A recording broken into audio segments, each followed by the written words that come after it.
మాజీ సీఎం మా దైవం జగన్మోహన్ రెడ్డి గారు ప్రజల బడుగు బలహీన వర్గాల విద్యార్థుల కోసం రాజశేఖర రెడ్డి గారు ఫీజు రీంబర్స్మెంట్ తీసుకొని వస్తే ఫీజు ఒకటే వాళ్ళు కట్టుకుంటున్నారు, వాళ్ళు ఉండడానికి అకామిడేషను అలాగే తినడానికి తిండికి కూడా డబ్బులు లేక ఇబ్బంది పడుతున్నారని గమనించిన జగన్మోహన్ రెడ్డి గారు వసతి దీవెన అని చెప్పి దేశంలో ఎక్కడా లేని విధంగా మొట్టమొదటిసారి వసతి దీవెన, విద్యా దీవెన అనే రెండు సంక్షేమ పథకాలు తీసుకురావడం జరిగింది.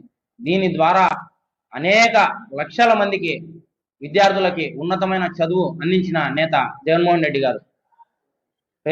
గత 5 సంవత్సరాల్లో ప్రతి 3 నెలలకు ఒకసారి వాళ్ళ ఖాతాల్లో, వాళ్ళ తల్లుల ఖాతాల్లో డబ్బులు వేస్తూ అలాగా 5 సంవత్సరాలకు గాను 1 కాదు 2 కాదు ఏకంగా 18,000 కోట్ల రూపాయలను తల్లుల అకౌంట్లో వేసిన ఘనత జగన్మోహన్ రెడ్డి గారికే దక్కుతుంది.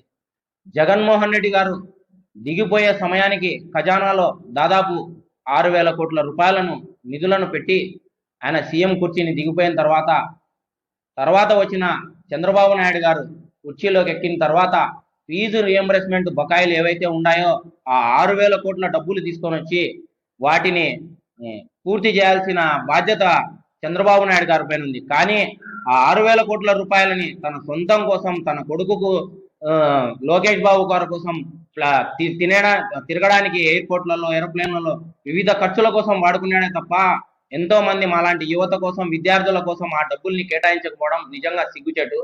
అదొక్కటే కాదు, ఇప్పటి వరకు దాదాపు సంవత్సర కాలం పూర్తయింది. గతంలో రావాల్సిన ఫీజు రింబర్స్మెంట్ నిధులు, ఇప్పుడు రావాల్సిన ఫీజు రింబర్స్మెంట్ నిధులు, అలాగే వసతి దీవెన నిధులు రెండు కలిపి దాదాపు 7,800 కోట్ల రూపాయలు ఈ ప్రభుత్వం బకాయిలు పడితే దాంట్లో ఇప్పటి వరకు వదిలింది కేవలం 700 కోట్లు.